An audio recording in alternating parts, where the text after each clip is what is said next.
Guys, this is Rome Tips. Today I show you how to make a scorecard chart in Google Sheets. Subscribe and give me a like if this video helps you, because your feedback helps me, and show you how to do it.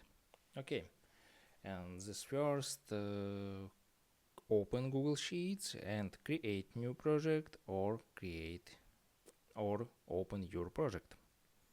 Okay, open project and view category amount and click on car and press shift your keyboard. Okay, and click on this, select all category, select all amount.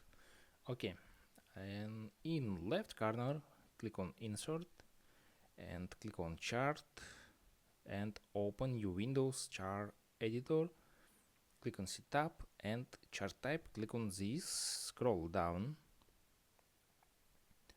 and search other and scorecard chart. Click on this. Okay, you get scorecard chart, and that's all. Subscribe and give me a like if this video helps you, because your feedback helps me and show you how to do it.